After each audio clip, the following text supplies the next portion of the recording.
जय मां विंध्यवासिनी, हर हर महादेव। आप सभी का स्वागत है। आज हम सभी एक अत्यंत महत्वपूर्ण ऐसे विषय के ऊपर चर्चा करेंगे जिसमें एक सामान्य साधक जो नित्य अपनी सेवा पूजा करता है वो आगमोक्त मार्ग से जब आगे बढ़ने लगता है तब उसके द्वारा किया जा रहा जप, उसके द्वारा जो भी वह अनुष्ठान आदि करता है उसमें उसे निरंतर वृद्धि कैसे प्राप्त हो तथा उसके द्वारा जो भी जप तप आदि होते हैं उसके समक्ष जो श्रेय विग्रह आदि उपस्थित होते हैं, वो जिन भी अपने इष्टाराध्य की सेवा पूजा करते हैं उनमें इनके द्वारा की गई जप की ऊर्जा कैसे संरक्षित हो तथा वो सामान्य जो पूजन विधान आदि होते हैं उससे कैसे अधिक हो, इसके ऊपर हम सभी चर्चा करेंगे। पूर्व में लाइव में आंशिक रूप से इसकी चर्चा की थी। आज कुछ प्रमुख देवताओं से संबंधित इन विषयों की चर्चा करेंगे। इसमें सबसे प्रमुख विषय है आज का कि तंत्रोक्त आसन जो होता है, जिस आसन पे हम बैठते हैं, आसन की महत्ता बहुत है। हमारे स्वयं के आसन के लिए भी महत्ता बहुत है। आगमुक्त पद्धति में, यानी कि जब कभी किसी ऐसी परंपरा में हमारा दीक्षा हो जो कि आगमुक्त तंत्र मार्ग से संबंधित हो, आमनाय से संबंधित हो, तब हर परंपरा में उसके आमनाय के अनुसार अथवा जिस देवता की हम उपासना कर रहे हैं, जिन महाशक्ति की हम सेवा कर रहे हैं, उनके उस कुल परंपरा में आमनाय के अनुसार हमें स्वयं भी अपने आसन पर बैठने के लिए एक विधि विधान निर्धारित होती है तथा उन देवता के लिए भी ऐसे तंत्रोक्त आसन आदि के निर्माण का विधान होता है। लेकिन जो लोग दीक्षित नहीं हैं, जिन्हें कुल परंपरा का ज्ञान नहीं है, वो फिर कैसे क्या करेंगे जिससे कि वो सामान्य रूप से ही सही, लेकिन इतना तो अवश्य कर लें कि जो सामान्य पूजन पाठ होता है उससे अधिक ऊर्जा का संचय अपने इष्टाराध्य के पास हो तथा तपोबल की वृद्धि हो और काम्य प्रयोग आदि भी सफल हो। तो ऐसे में कुछ विषय आपके समक्ष हैं।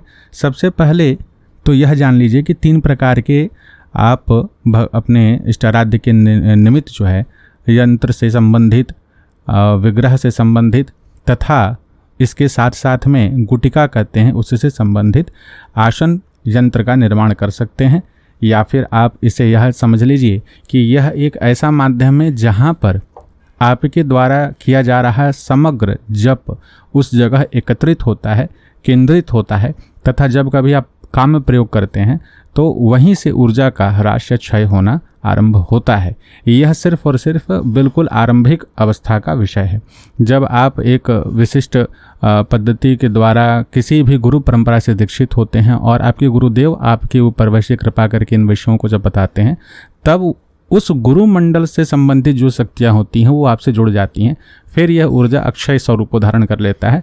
ये फिर आप तक सीमित नहीं रह जाती है, क्योंकि उस मंडल में गुरु मंडल की भी पूर्ण, चाहे वो आपके जिन जिन प्रकार के भी गुरु हों, उन सभी से संबंधित शक्तियाँ वहाँ पर संचारित होती हैं। तब वो अक्षय हो जाता है। बस इसको अपने कर्म के अनुसार प्राप्त करके, अच्छे कर्म करते हुए प्राप्त करके और धर्मयुक्त धर्म संगत काम्य प्रयोगों के लिए इन्हें अपने प्रयोग में लिया जाता रहा है। तो आसन निर्माण किस किस प्रकार से करना है? सामान्य रूप से हम किसी भी अपने इष्टाराध्य के विग्रह को एक पीतल के आसन पे या लकड़ी के आसन पे विराजमान कराते हैं। तो विराजमान कराने में विग्रह और उस आसन के मध्य में एक पीठ आसन का निर्माण करना चाहिए। पीठ आसन निर्माण करना एक सामान्य पीठ आसन जो भोजपत्र पर निर्मित होता है। फिर ताम्र पीठासन होता है। ताम्र पीठासन के ऊपर में भी बीज पीठासन हो सकता है। यंत्र जो उनका पीठासन का होता है जिसमें कि मंडल से संबंधित कुछ विषय केवल होते हैं, बिल्कुल आरंभ के, वो हो सकते हैं। और महापीठासन होता है। महापीठासन के पश्चात जो है महायंत्र पीठासन जो आवरण से युक्त होता है वह होता है।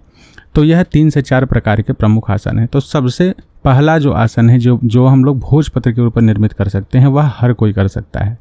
अब इसमें जैसे उदाहरण के लिए आप भगवान दत्तात्रेय को स्थापित कर रहे हैं, उनके श्रेय विग्रह को स्थापित कर रहे हैं, चाहे आप पहले से भी पूजन करते हो, तो उनके तंत्रोक्त आसन के निमित्त क्या क्या किया जाना चाहिए?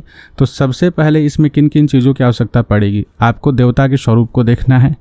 उनके यंत्र निर्माण में भोजपत्र कौन सा लगेगा? लाल भोजपत्र लगेगा, सफ़ेद भोजपत्र लगेगा।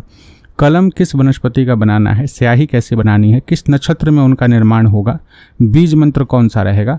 और उसके पश्चात है कि जब स्थापित कर देंगे तब प्रथम पूजन आदि कैसे करना है। तो गुरु संबंधित जो तत्वों को धारण करने वाले महाशक्ति हैं, उनके लिए जब कभी भी आप यंत्र बीज पीठासन का निर्माण करेंगे जिसमें कि बीज मंत्र का ही लेखन करना है और बीज में ही समस्त शक्तियाँ उपस्थित होती हैं, तो ऐसे में आपको पीला भोजपत्र लेना है। इसमें जो कलम रहेगा वो पीला कनेर या पीपल की लकड़ी का कलम। और कलम को बनाने की विधि, आप कभी भी जा करके कलम नहीं तोड़ सकते, डंटी तोड़ करके नहीं ला सकते, टहनी तोड़ के नहीं ला सकते। उसके लिए नियम है कि शुभ मुहूर्त में, जैसे मान लीजिए कि कल गुरु पुष्य नक्षत्र है, तो आज शाम के समय में हम जा करके पीपल वृक्ष के पास या पीले कनेर के वृक्ष के पास में अक्षत हल्दी से उनको निमंत्रण देंगे कि कल हम आपके पास आने वाले हैं और आपकी टहनी को लेकर के जाएंगे गुरु पूजन के निमित्त, उनके पीठ यंत्र के निर्माण के लिए आप इससे हम कलम बनाएंगे। तो उससे पहले का भी विधान है कि जब आप उस वृक्ष के पास जाएं तो पीले सरसों को अभिमंत्रित करके उस स्थान पर छिड़कें ताकि वहाँ किसी प्रकार के भूत प्रेत आदि हों तो वो दूर हट जाएं। अब पीले सरसों को अभिमंत्रित आप हनुमान चालीसा, बजरंग बाण या आप जिन मंत्र को, जिन कवच आदि को सिद्ध किए हैं उससे भी आप कर सकते हैं। अगर सिद्ध नहीं किए हैं तो बजरंग बाण का 11 बार पाठ करके एक मुट्ठी सरसों अभिमंत्रित करके पहले से रखें, वहाँ जाके पहले छिड़क दें, फिर उनको हल्दी, चंदन आदि से और चावल से उन्हें निमंत्रण दिया जाए। वहाँ धूप दिव्या प्रज्वलित कर सकते हैं और उनके टहनी के ऊपर में कलावा, मौली धागा जो है वो बांध करके उन्हें बोल दें कि हम कल आपको सूर्योदय के समय में लेने के लिए आएंगे और आपके शरीर के अंग से, यानी कि जो टहनी को तोड़ के ले जाएंगे उससे कलम का निर्माण करेंगे।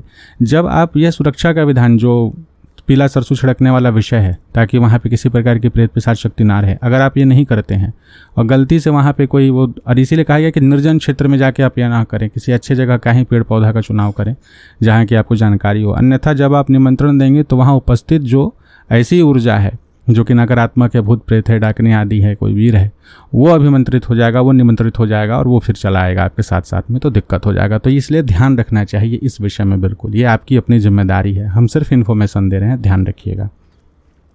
तो यह कलम आपको लाना है। उसके पश्चात दूसरा जिस चीज़ की आवश्यकता पड़ेगी, पीले भोजपत्र की स्याही इसमें जो बनाना है, जो सफ़ेद चंदन होता है, सामान्य चंदन की लकड़ी जो सुगंधित होती है, असली चंदन, उसको घस करके बनाना है और उसमें जो है थोड़ा सा हल्का सा केसर मिलाना है। तो केसर चंदन को मिला करके आप स्याही बनाएंगे।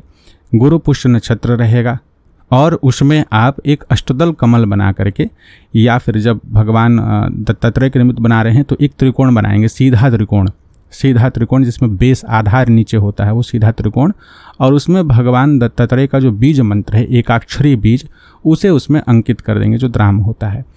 ऊपर बिंदु रहेगा, द में आधा र आकार और ऊपर बिंदु, और उसे जो है वह आपका बीज पीठासन निर्मित हो गया। और गुरु पुष्य नक्षत्र में ही कम से कम जब उसे आप रखते हैं तो प्राण प्रतिष्ठा के लिए पूरा विधि है, मंत्र है, कैसे प्राण प्रतिष्ठा करते हैं। आप चाहें तो वैसे कर सकते हैं प्राण प्रतिष्ठा आदि, नहीं तो सामान्य जो है उन्हें अपने समक्ष रख करके तंत्रोक्त देवी सूक्तम का पाठ करके, हाथ में लाल अक्षत लेंगे जो लाल रंग से रंगा हो चावल, और तंत्रोक्त देवी सूक्तम का एक बार पाठ करेंगे। जो यज्ञोपवीत धारण करते हैं वो देवाथर्व शीर्षम का प्रयोग कर सकते हैं, और उसके पश्चात उस अक्षत को छोड़ देंगे उस बीज पीठासन पे, उससे वह प्राण प्रतिष्ठित हो जाएंगे। और उसके पश्चात कम से कम 5 माला, 10 माला, 11 माला, 27 माला, जितना आपका सामर्थ्य हो उतना उस एकाक्षरी बीज का जप करें, और तब उसे पीले कपड़े में लपेट करके भगवान दत्त का जो श्री विग्रह है उसके नीचे उन्हें स्थापित कर दें। तो यह आपका बीज पीठासन निर्मित हो गया। इस पे स्थापित किया हुआ विग्रह अपने आप में अनन्य ऊर्जाओं को धारण करने योग्य हो जाता है, उनकी क्षमता में वृद्धि हो जाती है। ये हमारे और आपके द्वारा है। जो विशेष तंत्रोक्त पद्धतियाँ होती हैं उनमें बहुत विशिष्टतम आकर्षण के लिए कहीं ना कहीं ऐसे उस जो कहते हैं ना कि पिंड के पास सामर्थ्य होता है, हर पिंड में अपना एक आकर्षणीय ऊर्जा है उसके आभामंडल में, तो उसके सामर्थ्य में वृद्धि कैसी होगी? जितना शुद्धता का पालन होगा, जितना उसमें हम तंत्र और मंत्रोक्त विषयों का, पद्धतियों का उसके ऊपर हम पालन करेंगे, उतना वो ज़्यादा अपने ओर शुभ शक्तियों को आकर्षित करेगा, दिव्यता को आकर्षित करेगा और हमारे पुण्यों की वृद्धि करेगा। अब इसके पश्चात है भगवान गणपति जी। तो भगवान गणपति जी के लिए जो घर में आप स्थापित करते हैं, या लक्ष्मी गणेश जी अगर हैं तो उन दोनों को के लिए सामान्य जो किसी प्रकार से कोई गृहस्थ वो दीक्षित नहीं है वो सभी भी कर सकते हैं, और जिनकी सामान्य दीक्षा आदि है वो भी इस विषय को कर सकते हैं। इसमें किसी प्रकार का कोई अनन्य विषय नहीं है। तो इसके लिए भगवान गणपति जी और भगवती लक्ष्मी, या फिर केवल गणपति जी के लिए जो कलम रखें वो आक का कलम रखें। सफ़ेद आक अगर मिल जाता है तो अति उत्तम है। पीला चंदन रहेगा। भोजपत्र जो रहेगा वह इसमें लक्ष्मी जी के लिए लाल रहेगा और गणपति जी के लिए सफ़ेद पीला रहेगा। पीला या सफ़ेद जो एक ही जैसा रंग होता है उसमें पीला ही कहेंगे। अब इसमें जो है अष्टदल कमल बनाने के लिए जो स्याही का प्रयोग करना है तो उसमें रोली और इत्र या लाल चंदन और इत्र का प्रयोग कर सकते हैं। सफ़ेद चंदन में भी आप इत्र मिला के प्रयोग कर सकते हैं। इनमें सफ़ेद और लाल चंदन दोनों चलेगा, भगवान गणपति जी में और भगवती लक्ष्मी में दोनों चलेगा इसमें। अब इसमें जो है अष्टदल कमल का निर्माण होगा दोनों कोई के लिए, और भगवान गणपति जी के लिए उनका एकाक्षरी बीज जो है गम वह लिखा जाए, और भगवती लक्ष्मी जी के लिए श्रीम बीज लिखा जाए। और इन्हें जो विशेष नक्षत्र आदि देखना, तो इसमें तिथि देखनी आवश्यक है, पूर्णिमा तिथि के दिन या अमावस्या तिथि के दिन, और विशेष करके दीपावली के जो 5 दिवसीय पर्व होते हैं उसमें कभी भी आप यह निर्माण कर सकते हैं। और ऐसे पंचमी तिथि के दिन आप करेंगे, चतुर्थी तिथि को करेंगे तो भी अति उत्तम होता है। साथ ही स्वर्ण नक्षत्र या चित्रा नक्षत्र में निर्माण अगर करते हैं तो भी यह होता है। अब इसके पश्चात दोनों कोई के बीज मंत्रों का 5-5 माला जप करके उसके पश्चात उन्हें लाल कपड़े में या पीले कपड़े में लपेट के तब जो है उस पर भगवान के श्री विग्रह को स्थापित करेंगे। अब इसके पश्चात भगवान भैरव जी का लेते हैं। तो भगवान बटुक भैरव जी की स्थापना जो घर पे, हालांकि जिन लोगों को श्री विग्रह हमारे माध्यम से प्राप्त हुए उन सबको यंत्र पीठासन दे दिया गया है, यानी तीसरे अस्त्र का जो है बीजाक्षर के ऊपर ताम्रपत्र पे बीजाक्षर और उसके पश्चात जो है यंत्र पीठासन, वह उन्हें साथ में ही दे दिए हैं, ताकि वो चूँकि जो भी ले रहे हैं श्री विग्रह भैरव जी को बिल्कुल उपासना करेंगे ही, तो उन्हें फिर ज़रूरत पड़ेगी ही, तो उन्हें परेशान होने की आवश्यकता नहीं है। आप अगर स्वयं से विग्रह आदि रखते हैं और भगवान बटुक भैरव का, या आप छाया चित्र में भी यह कर सकते हैं, लेकिन अनिवार्यता नहीं है। आप अगर इसमें करेंगे, विग्रह में करेंगे तो अति उत्तम रहेगा। तो भगवान बटुक भैरव जी के श्री विग्रह के निमित्त जो बीजाक्षर पीठ स्थापित करना है उसके लिए खैर की लकड़ी का प्रयोग करना चाहिए। उनको निमंत्रित करके ही खैर की लकड़ी से कलम बनाना है। खैर की लकड़ी की कलम रहेगी, भोजपत्र इसमें लाल रहेगा, चंदन इसमें लाल रहेगा, लाल चंदन को घसना है इत्र में। और इत्र इसमें अगर आप मजमुआ का इत्र प्रयोग करते हैं तो अति उत्तम होता है, केवड़ा का इत्र प्रयोग करते हैं या केसर का इत्र तो अति उत्तम होता है। इसमें आर्द्रा नक्षत्र रहेगा, नक्षत्र का विशेष ध्यान रखना है इसमें भगवान बटुक भैरव जी के लिए। आर्द्रा नक्षत्र में अगर आप निर्माण करते हैं तो अति उत्तम है। और उसमें भोजपत्र के ऊपर सीधा त्रिकोण बनाना है, और त्रिकोण के मध्य में जो है भगवान बटुक भैरव का बीज मंत्र जो होता है वो बम है। तो बम आप लिख सकते हैं, ब के ऊपर एक चंद्रबिंदु, एक बिंदु, चंद्रबिंदु नहीं रहेगा, केवल एक बिंदु रहेगा, तो बम। और अगर आपके कुल देवता काल भैरव हैं, उग्र भैरव आपके कुल देवता हैं और आप अपने कुल देवता की श्री विग्रह स्थापित किए हैं, उनकी पूजा आदि करते हैं, तो उनका यंत्र निर्माण बीज पीठासन आप करना चाहते हैं, तो उसमें त्रिकोण तो बनेगा लेकिन बीच में बम बीज ना होकर के भ्राम बीज रहेगा। भ आधा र आकार, ऊपर में बिंदु, भ्राम बीज हो जाएगा। और बाद में फिर आप जब साधना उत्तम कोटि की करें तब रजत यंत्र और महायंत्र आदि जो होता है वह बाद में अपनी गुरु परंपरा के अनुसार उन्हें दे सकते हैं, उसमें कोई दोष नहीं है। तो इस प्रकार भैरव जी का यह हो गया। इसमें भी जो बीज मंत्र आप लिखेंगे उसमें 5 माला जप अवश्य करें, और जितने भी बीज पीठासन आप भोजपत्र पर निर्माण कर रहे हैं उनके ऊपर में अगर आप स्त्री हैं और यज्ञोपविधारण नहीं करते हैं तब तंत्रोक्त देवी सूक्तम का पाठ करके एक बार भी कम से कम हाथ में अक्षत लिए, तंत्रोक्त देवी सूक्तम का पाठ किए और उस भोजपत्र पे छोड़ दिए, उससे उनकी प्राण प्रतिष्ठा हो गई 100%। और अगर आप यज्ञोपविधारण करते हैं तो देवथर्व शीशम का पाठ करके तब उनके ऊपर छोड़ें, चाहे आप किसी का भी कर रहे हो, हनुमान जी का, गणपति जी का, भगवान दत्त का, किसी का भी बीज पीठासन आप निर्माण किए हो। हनुमान जी का जब करते हैं तो इसमें बरगद के कलम का प्रयोग किया जाता है या फिर मूंज का, कुसा का प्रयोग कर सकते हैं। भोजपत्र लाल रहेगा, चंदन की स्याही लाल रहेगी, अष्टदल कमल बनेगा और इस अष्टदल कमल के बीच में हम बीज जो है वह लिखा जाएगा। हम बीज के ऊपर हनुमान जी की विग्रह, हम बीज का 5 माला जप करके पुनः प्राण प्रतिष्ठा आदि जैसा बताया गया, पहले प्रतिष्ठा होगी फिर 5 माला जप होगा, तब जो है लाल कपड़े में लपेट कर श्री विग्रह के नीचे रख के उस पर हनुमान जी को स्थापित किया जाएगा। उसके पश्चात लक्ष्मी नारायण जी, लक्ष्मी नारायण या भगवान नारायण का अगर आप स्थापना करना चाहते हैं तो केला का वृक्ष का रस या कच्चा हल्दी का रस, जो इसमें वृक्ष का लकड़ी चाहिए, पीपल की वृक्ष की कलम चाहिए या पीला कनेर का कलम चाहिए, स्वर्ण नक्षत्र रहेगा।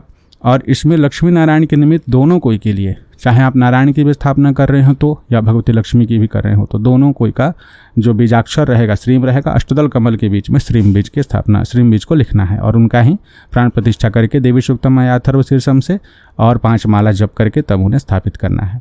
अगर भगवान नरसिंह है, लक्ष्मी नरसिंह है, तब भगवान नरसिंह का जो एकाक्षरी बीज है श्रौम, जो क्षत्रिय वाला क्ष होता है वो आधा क्ष, नीचे में र की आधा मात्रा तो श्रौ और औ की मात्रा ऊपर बिंदु श्रौम, तो इसे आप अष्टदल कमल के मध्य में लिखते हैं। भगवती जगदम्बिका, भगवती दुर्गा या जगदम्बा काली की आप श्री विग्रह के नीचे अगर पीठ यंत्र आदि स्थापित करते हैं, बीज पीठासन अगर देते हैं, तो उनमें जो कलम रहेगी वह बेल वृक्ष की रहेगी, बेल वृक्ष की या फिर अनार की कलम। अनार की कलम सर्वश्रेष्ठ मानी गई है भगवती के लिए, साक्षात भगवती का स्वरूप माना गया है बेल वृक्ष को भी और अनार को भी। तो इन दोनों के कलम का आप प्रयोग कर सकते हैं। इनमें लाल चंदन की स्याही रहेगी और उसमें केसर का इत्र, साथ ही उसमें कस्तूरी और केसर अवश्य अलग से मिला हो, और इसमें अष्टदल कमल बना करके भगवती का जो देवी प्रणव है, यानी जो ह आधा र बड़ी ई की मात्रा और ऊपर बिंदु, तो यह जो देवी प्रणव है इसे लिखेंगे। और अगर भगवती काली की स्थापना कर रहे हैं तो चिंतामणि काली का एकाक्षरी बीज मंत्र जो है उसे लिख सकते हैं, या आप आकर्षणी बीज भी लिख सकते हैं जो भगवती का आकर्षणी बीज है। इन दोनों बीजों को भी लिख करके आप अष्टदल कमल के मध्य में देवी सूक्तम से प्राण प्रतिष्ठा करें, 5 माला उस बीज मंत्र का जप करें और उन पर समर्पित आदि करके लाल कपड़े में लपेट के उसके ऊपर भगवती के विग्रह का स्थापना करें। भगवान शिव के विग्रह को अगर आप रखते हैं ऐसे, तो भगवान शिव का शिवलिंग स्थापना करना चाहिए, उसमें अन्य किसी पीठासन की आवश्यकता नहीं पड़ती है, आवश्यकता ही नहीं पड़ेगी। हालांकि तंत्रोक्त पद्धति में जो है विशेष करके जब उनके वैसी सपर्या आदि होती है तब आवश्यकता रहता है तो किया जाता है, लेकिन सामान्य रूप से अगर आप करना चाहते हैं तो इसमें अगर आप भोजपत्र पे करते हैं तो चंदन की कलम से, चंदन का ही कलम बनाना है। सफ़ेद चंदन जो होता है, सफ़ेद चंदन यानी कि जो पीला ही दिखेगा, पीला सफ़ेद एक ही समझिए, पीला चंदन से उसी का कलम बनाएंगे। और उसका लकड़ी तो मिलेगा नहीं, तो उसमें आप आवाहनी निमंत्रण दे नहीं सकते हैं, तो खरीद करके ही लाना है शुभ समय में। और हल्दी या धतूरे के बीज को कूट करके, हल्दी को, कच्चा हल्दी हो उसे, उसमें से रस निकालिए, धतूरे के बीज को थोड़ा सा पीस दिए और थोड़ी सी चंदन को मिला लिए। इन सभी चीज़ों को मिला करके भगवान का जो तांत्रिक बीज है ह्रौम, ह आधा र, औ की मात्रा और बिंदु, इसे आपको अष्टदल कमल के मध्य में लिखना है। और वो कब लिखना है, तो ये आपको आर्द्रा नक्षत्र में लिखना है, या मासिक शिवरात्रि में, या पंचमी तिथि को। शिववास देख करके अगर लिखते हैं तो अति उत्तम होता है। और उसके पश्चात प्राण प्रतिष्ठा का जो विधि है वो करके 5 माला बीजाक्षर का जाप करके और फिर पीले कपड़े में लपेट करके अच्छे से तब रखेंगे। आप चाहें तो किसी विशेष तिथि में, विशेष नक्षत्र में आपको कोई स्वर्णकार मिल जाए जो भक्ति भाव से युक्त हो विशेष करके, या किसी परंपरा में दीक्षित हो तो अति उत्तम। उनसे आप स्वर्ण या फिर रजत के पत्र पे इन बीजाक्षरों को अंकित शुभ समय में करवा लीजिए। एक बीज लिखना है, आराम से कोई भी लिख देगा। और उन्हें भी आप प्राण प्रतिष्ठा करके और फिर अभिमंत्रित करके स्थापित करते हैं तो ये जीवन पर्यंत आपको लाभ देने वाला होगा। भोजपत्र तो कभी 2-4 साल बाद, 5-10 साल के बाद कभी अगर ख़राब हो गया, कभी गलती से फट गया, तब तो वो आपका पूरा मेहनत चला जाएगा। लेकिन मेहनत चला जाएगा, उस भोजपत्र में ऊर्जा कभी खत्म नहीं होने वाली। कभी भी भोजपत्र फटे तो उन्हें आप श्री गंगा जी में विसर्जन करें और नए भोजपत्र को बना के रख दें। ये अवश्य करके रखें। इससे आपके अनेक जो विषय हैं साधना से संबंधित, वो आपको शुभ फल देने में सामर्थ्यशाली हो जाते हैं। ऐसे तंत्र में बहुत से विषय होते हैं छोटे छोटे से, जो कि कई सारे लाभ प्रदान करने में सर्वसमर्थ होते हैं। आशा करते हैं कि इस वीडियो से आप सभी लाभ लेंगे। जय मां विंध्यवासिनी, हर हर महादेव।